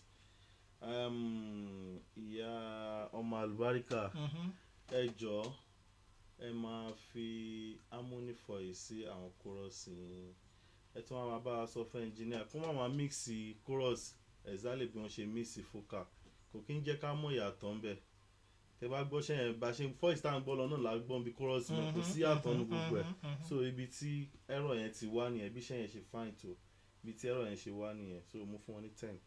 All right, your mark is 10 on your mixing and mastering. So let's talk about your Arabic rendition. So Ajia ọmọ àlùbáríkà abẹ́lọ́hún kí ó ṣàlékún mímọ́ Amen. àti ọ̀pọ̀lọpọ̀ ohun kọ́lọ́hún bá wa ṣàlékún ẹ̀fọ́ yìí inshallah. Tẹ̀rí téèyàn bá fẹ́ yóò bọ́ ànábì sọ́sọ́lá Sallallahu alaihi wasallam. àwọn àyà tó pọ̀ nù Quran ẹjẹ́ àfi iná láì wà wọn láì kàtà wọ ẹjẹ́ àfi ilẹ̀ ẹ̀fí lọ́rùn ilẹ̀ ọ̀run ti wọ̀ so náà everybody fẹ́ máa lo gbogbo gbà ẹ̀rí pa àwọn tó ti dákọ̀ ànábì sẹ́yìn gan àwọn ò lò so àyà sì tó pọ̀ nù Quran bẹ́ẹ̀ téèyàn tó lè lò ma kana Muhammadun aba ahadin min rijalikum walakin rasulullahi wa khataman nabiyyin ó lọ bẹ́ẹ̀ gbogbo àwọn bẹ́ẹ̀ ó lọ tọ́lọ́run ti sọ kìnnìkan Muhammadun rasulullahi walladhina ma'ahu ashiddaa'u 'alal kuffari báyà ní suratu Kahf àbí nǹkan so ó lọ bẹ́ẹ̀ so kí Ọlọ́run ó ṣàánú wa so in case of this I'm giving you 13 marks. All right, 13 marks from your so-called Arabic rendition. Now let's talk about the body of your music. Number one, it has been pointed out by engineer in the house that the way you chorus your music, there was absence of harmony in that music. There, it doesn't really sound like chorus at all. It seems, and even like we usually say it on this program, you can be the one that sing it and chorus it at the same time. There's no big deal about that. But the way you do your chorusing is different from the way you do your singing. So, but in here we don't have that. So that is number one. Number two, I think something is really wrong with this your second verse compared with second song compared with the first one you submitted. But yeah, lára àwọn orin tẹ́ ti nílẹ̀ lélẹ̀ tẹ́ kọ forward. Because I can see that there is a greater difference between what you dropped in the group stage and what you are dropping now. I don't know what happened, but the fact is that what I noticed in that thing is that an artist that get that kind of a song still needs what we call voice training. And I don't know why most of our so-called Islamized artists don't go for voice training. I don't know. And they will come out tomorrow and start telling us wọ́n ìkọ́sẹ́ orin ta ló sọ fún yín pé wọ́n ìkọ́sẹ́ orin wọ́n ń kọ́ṣẹ́ orin ṣé kìí sọ fún yín ẹ fẹ́ gbọ́ dáadáa wọ́n ń kọ́ iṣẹ́ orin The fact that they don't tell you what to sing does not mean wọn kì í kọ. Wọ́n lè má kọ yín ní nǹkan tẹ́ ẹ kọ, but bí wọ́n ṣe ń kọ wọn ó kọ yín. Bí wọ́n ṣe ń ṣe àgbékalẹ̀ kíkọ́ ni mímọ̀ tó tún gba certificate. So ẹ má máa sọ wípé wọn ń kọ́ ṣe orin mọ́. So I don't know the reason why we will have something like a voice training class in Islamic world that our people will not come out and come and train their voice. I don't know. I don't know. Now, this thing is affecting this sister right now because the way you are just delivering your song, no vibe. It doesn't have anything. It's more or less like one primary school student or primary school people are singing. End of the year. Yeah, something like that. So, and the only thing that I usually say on this program is that what makes the difference between you and somebody that is not a professional musician is that the way you are using your voice, the technicality in your voice. So in voice, if I want to grade your voice, it's 10 mark in voice grading. So the rest of the 90 is the technicalities in your voice, the techniques that you are using. Where is the vibrato? Where is the melismatic movement? All these things are very, very important. So, and if you don't know how to use it, you are not yet a musician. You are not yet a certified one. So, bóyá yín náà wà lára àwọn tí wọ́n sọ pé wọ́n kọ́ sí orin, ẹ má bá wọn sọ bẹ́ẹ̀ mọ́ o. Tẹ́ ẹ bá ti rí bóyá tí IGTF bá gbé àgbékalẹ̀ voice training class, ẹ tètè ṣe kí ni? Ẹ tètè bẹ́ mọ́. Ọlọ́run ó ràn yín lọ́wọ́. Ó ṣe àdínkù fún nǹkan tí ẹ kọ yìí, ó ṣe àdínkù fún gan. So, but I will still give you 12 on this. And I think 12 plus 13, 25 plus 10, we have 35 in here. Ọlọ́run ó fi àlùbáríkà sí. Now the next person on the list is Ajia Rashida Sunny. Àwọn èèyàn Sunny wọ́n ti lu gbogbo orí Facebook pa àtòrí TikTok náà àbí bẹ́ẹ̀ kọ́. So Sunny, don't fall the hand of your fans yo. What do we have on TikTok? So yeah, we have a comment coming from someone, Mr. Simple. I'm a Christian, but I love this program. Okay, thank you very much. Ajoke Waisin, may Almighty Allah crown our efforts. Amen. Abdul Fatir, can I join to recite Quran? No, you cannot join. This is a competition program. So maybe next year. Next year, inshallah Rahman. Tọ́lọ́run bá jẹ́ ká rí sponsor tó ń ṣe tá àti ràn wá lọ́wọ́. We are going to extend it, inshallah. Everybody cannot win. So that's it. So everybody cannot win. Ẹni ọpẹ́ ìṣe báàmì ẹdùtẹ́nà na kéwù ìdè master there. Bẹ́ẹ̀ ni iṣẹ́ tá a gbé fáwọn ọ̀nà ti hàn. Bí ó ṣe jẹ́ nìyẹn. So I think that's all for now. Okay. Boss, Smama Aje cruise now ló máa pọ̀ jù lórí TikTok. All right. All right, that is from our TikTok page. If you are yet to join us on TikTok, we are at IGTF_Nigeria at IGTF_Nigeria on TikTok. That is if you want to join us on TikTok. And here on Facebook, just type Islam Got Talent Nigeria, and you are always you will see us live anyway. So now let's go down to Ajia Rashida Sunny Lady Jeje Awokoshi. Let's listen to her piece.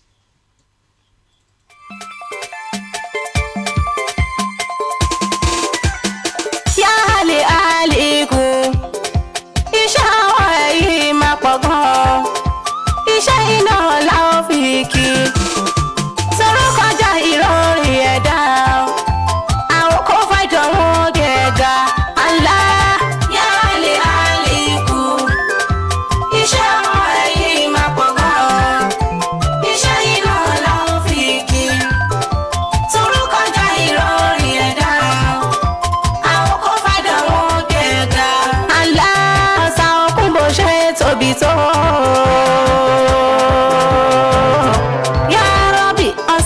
Bó ṣe tóbi tó kò ní bẹ̀rẹ̀ kò tún lópin lápèjúwe Ọlọ́run pé kò ní bẹ̀rẹ̀ kò ní lópin ṣàkẹjà inú òkun kì í sọ̀rọ̀ ìṣẹ́jú kan ara náà ló fẹjọ́ dá o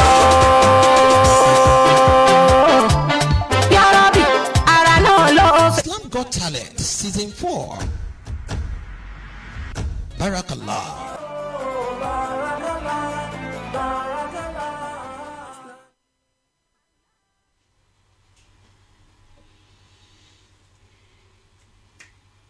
All right, welcome back from that. I think ọlọ́mọ tó bá máa ga ẹsẹ̀ àtìrín orin Lady Jẹ́jẹ́ ó dà pé àwọn màláíkà kan wọ́n sáré gbé travel. So lọ́wọ́lọ́wọ́ báyìí we are just trying to send the song over right now. So but the one you are listening to wasn't that doesn't belong to Lady Jẹ́jẹ́ yet. So, but inshallah Rahman, in few minutes to come, Lady Jeje's song will be available. Now, let's take a few comments from the Facebook here. Kódà àti ẹ̀mọ́ bí tá a ti fẹ́ bẹ̀rẹ̀ lórí ọ̀rọ̀ àwọn oní Facebook yìí gan báyìí. Jọ kọ́mẹ́ntì ṣáà ń jálura wọn náà ni. Ẹ máa gbìyànjú, ẹ máa bá wa share, ẹ máa bá wa share, ẹ máa bá wa share. Ó dàbí Lady Jẹ́jẹ́ náà wà. Ẹ máa share rẹ̀ ẹ jọ̀ọ́ nítorí Ọlọ́run. All right, this one is coming from Ayinke Orin. Really did a great job. Ẹ ṣeun, ọmọlẹ́yìn Ànábì làwọn dìbò fún tiwọn. All right, is the thing in there? Ṣé ó ti kására? All right, now let's go back to listen to the song of Lady Jeje Awokoshe.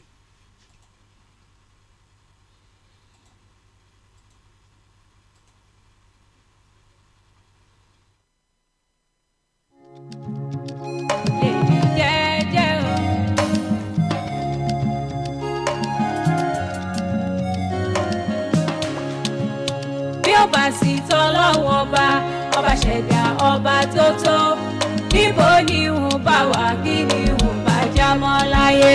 Bí ọba sì tọ́lọ́wọ́ ọba ṣẹ̀dá ọba tó tó níbo ni wọ́n bá wà kí ni wọ́n bá já mọ́ láyé.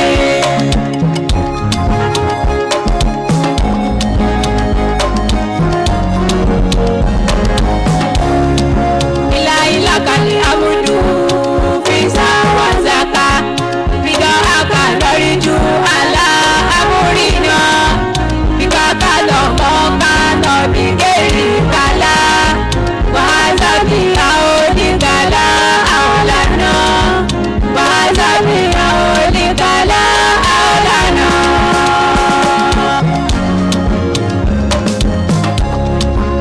Bí ó bá sí tọ́lọ́wọ́ ọba ṣẹ̀dá ọba tó tọ́ níbo ni wọ́n bá wà kí ni wọ́n bá já mọ́ láyé. Ìwọ́n lọ́wọ́ lè fi ọwọ́ ọba lákòóso ayé. Nàgbára kan lọ wo tí tóbi rẹ̀ ọba rẹ̀. Ó láfijọ́ bẹ́ẹ̀ ni ó láfiwé.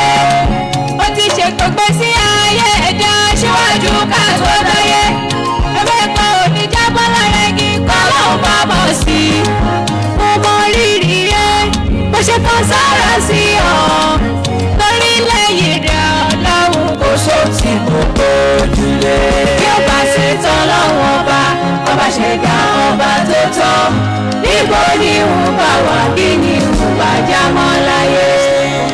Season 4. Barakallah.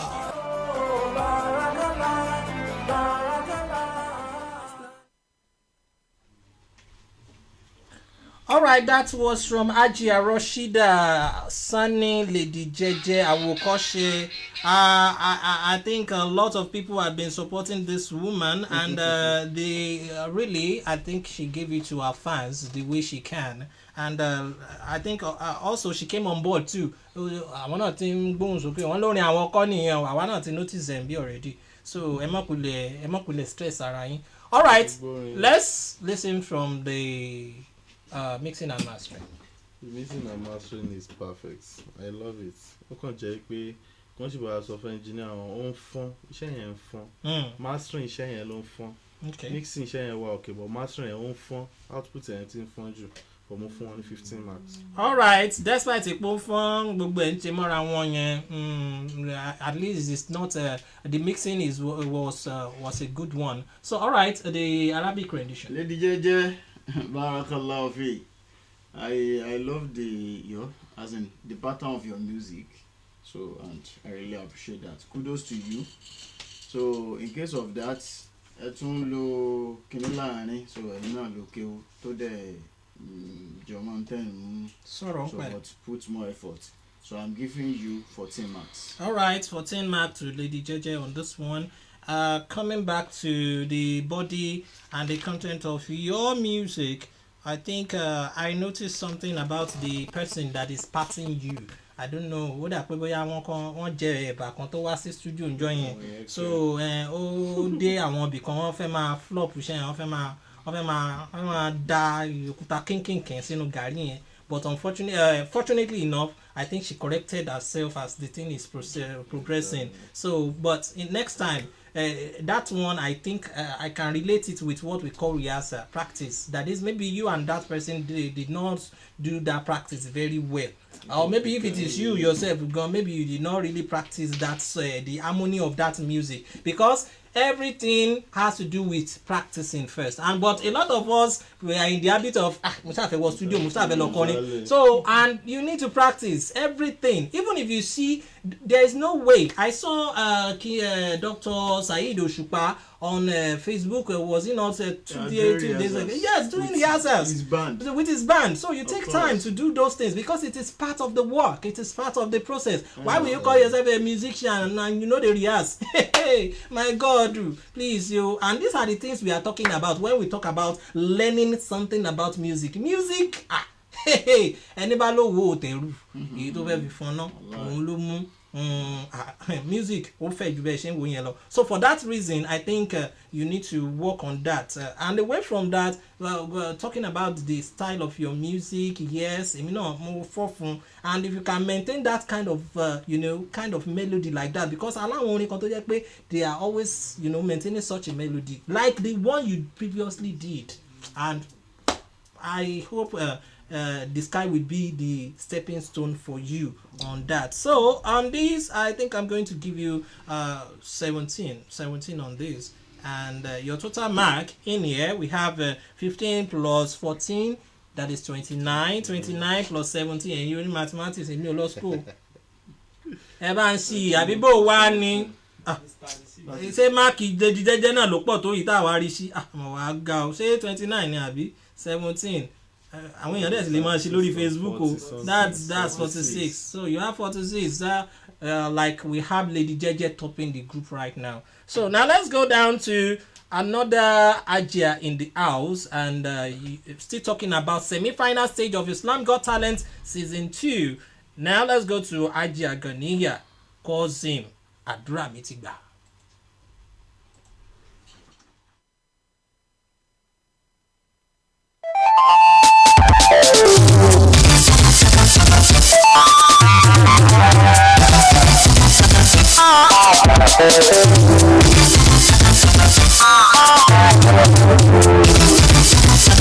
Yafalu ma yasha àṣeyọ̀wù lọ́gọ́lù àmì. Fàálù lè máa yọ̀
à ń bá wíjọ mo kábàárà. Got Talent Season 4.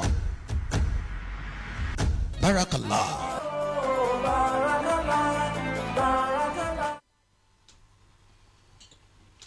Welcome back from Ajia Goniyat Kozim Adura Mitigba. That was awesome. That was awesome. But before I put my judgment forward, let's listen to the mixing and mastering. The mixing and mastering is okay, but as I was saying always, because our engineer saw one comment now. They say this judge is always saying on phone. That is what I saw in that music. Nǹkan tí mo rí nínú orin yẹn nìyẹn. As in mastering engineering, tí a bá master engineer tó bá jẹ́ engineer wà tó ń watch wa, wọ́n understand nǹkan tí mo mean by that.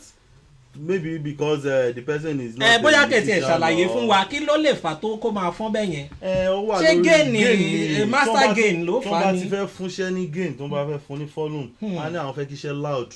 But tí engineer yóò bá ti tí ò bá ti monitor gain ẹ̀ dáadáa time tó ń fún ní volume yẹn iṣẹ́ yẹn máa gbogbo low end ẹ̀ pátá máa come out padà gbogbo tó ti cut out kúrò lórí ẹ̀ ó máa come out níbẹ̀. Wọ́n rí nǹkan ní ìṣọ́ àfihàn fún. Iṣẹ́ yẹn máa sansom wọ́n máa distort létí èèyàn somehow téèyàn bá ń gbọ́. So reason nìyẹn tí mo fi the same thing happen to this work again. The particular one we just heard now. The same thing, so I will give 12 marks. Alright, àdúrà mi ti gbà àdúrà yín ti ń gbà báyìí wọ́n ti fún yín ní 12 fún mixing and mastering. Now let's go down to the Arabic rendition. Lóòtítọ́ ni ayàtọ̀ ẹ lò bẹ́ẹ̀ lọ́rọ̀ Ọlọ́run ọba yaf'alu man yasha'u ni so aw yaf'alu liman yuridu so ọba tí ó máa ń ṣe tó wù ni so you really tried, kudos to you. Ọlọ́run á ṣe àlékún oore. Amen. Bàjẹ́ àdúrà mi ti gbà. I'm giving you 12 àdúrà yẹn fẹ́ gbàdúrà àdúrà fẹ́ ọlọ́wọ́ yẹn tó fẹ́ gbàdúrà rẹ àwọn ó fẹ́ gbà kọjá bá ń bí. All right. Tí mo ti ẹ̀rọ pọ́ fẹ́ ọ ti kọ́kọ́ fẹ́ ní 20 mo ní 20 bí ibo. All right. Anyways, that was another one from Ajia Goniyat Kozim Adura mi ti gbà. Adura mi ti gbà. You really caught me personally. You really catch me like this. And do you know what catch me most is that staccato vibe that you use. Ṣé àwọn kan tó ń pè staccato?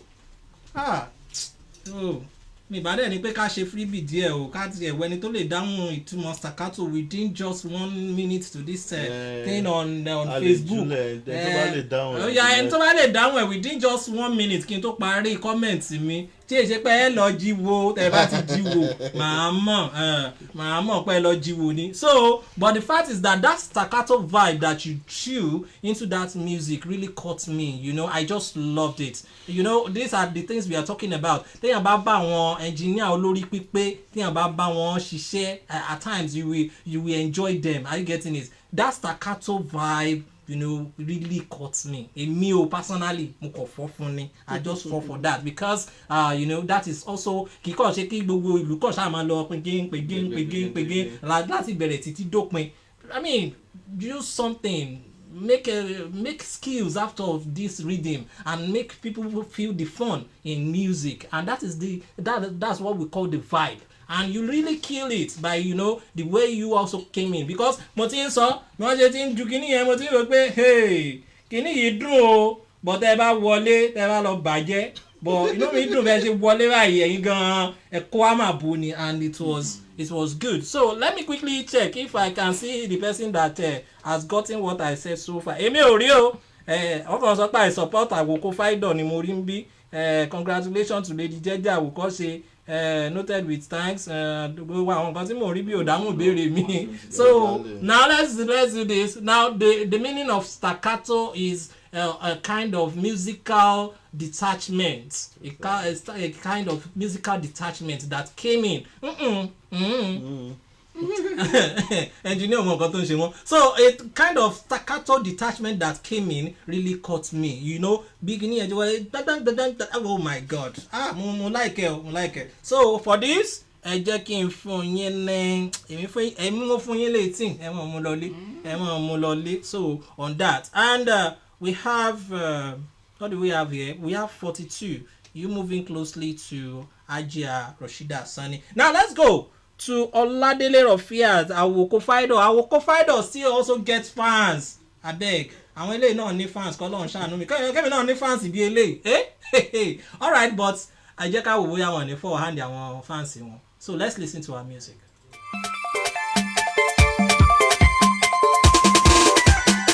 Yálé àlékún iṣẹ́ àwọn èyí máa pọ̀ gan-an iṣẹ́ iná làwọn fi kí sọ̀rọ̀ kọjá ìrọ̀rì ẹ̀dá àwọn kò fàjọ wọn gẹ̀ẹ́gà àlá yálé àlékún iṣẹ́ àwọn èyí máa pọ̀ gan-an iṣẹ́ iná làwọn fi kí sọ̀rọ̀ kọjá ìrọ̀rì ẹ̀dá àwọn kò fàjọ wọn gẹ̀ẹ́gà àlá ọ̀sán òkun bó ṣe tóbi tó.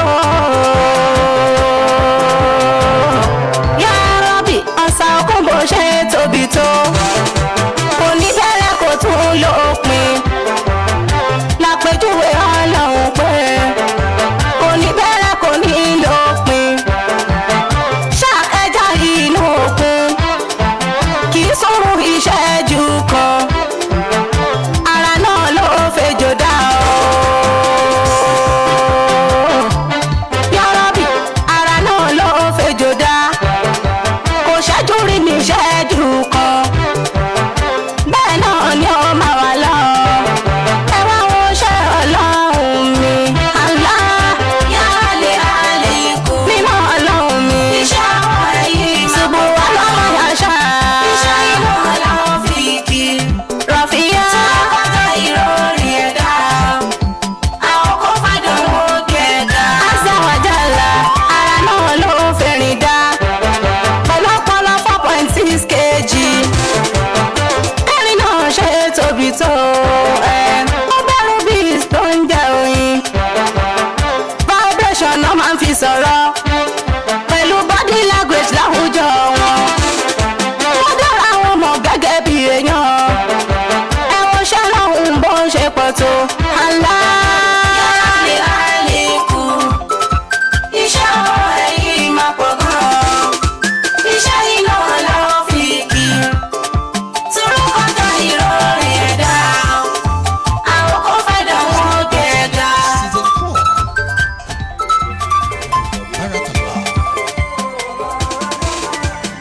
Yálé àlékún.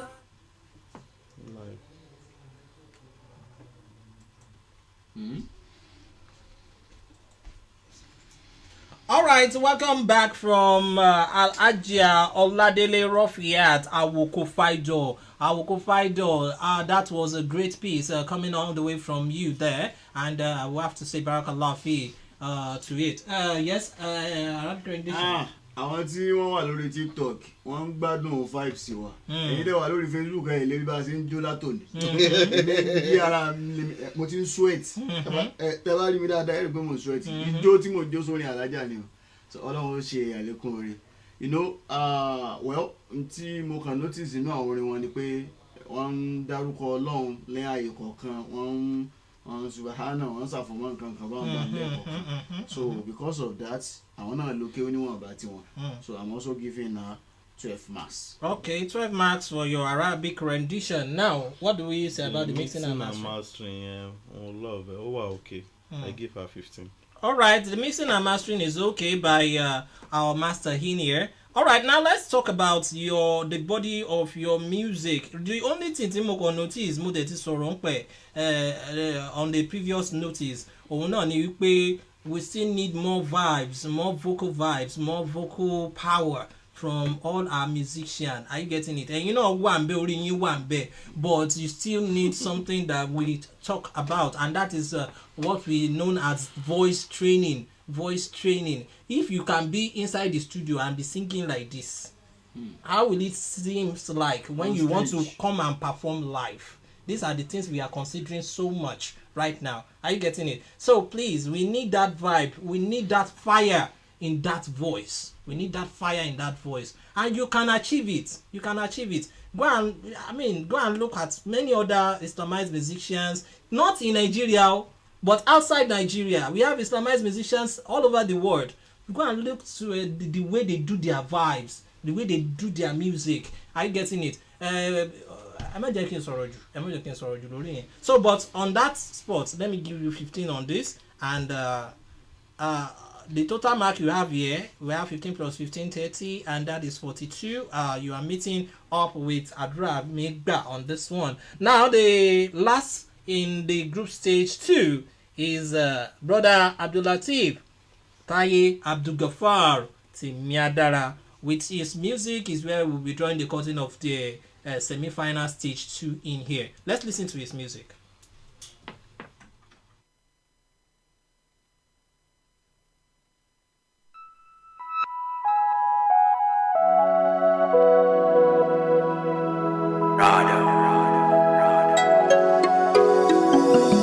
الله يرحمه الله يكرمه الله يبعثه بأحسن صور الله بارك بابا الله شفوريجه الله برابره توجه ẹni títí láyé ní rántí rẹ̀ àpọ̀ káàdì àdìrẹ́nà títí láyé ní rántí rẹ̀ àpọ̀ káàdì àdìrẹ́nà títí láyé ní rántí rẹ̀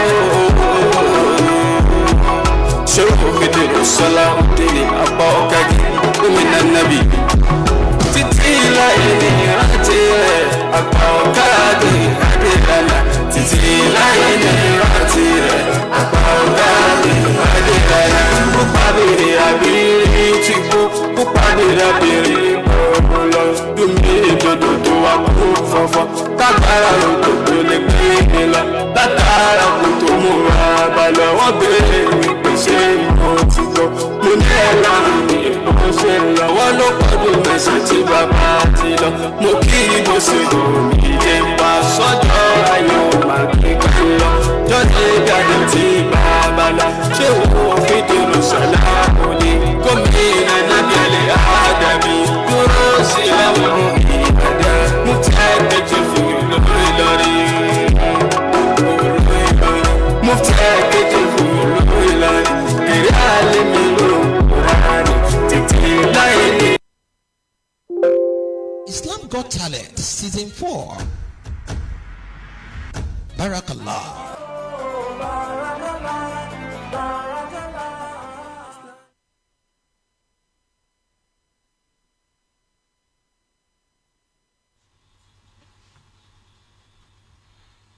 Alright, that was from brother Latif Taye Abdulgafar Timiadara on that kind of piece in there.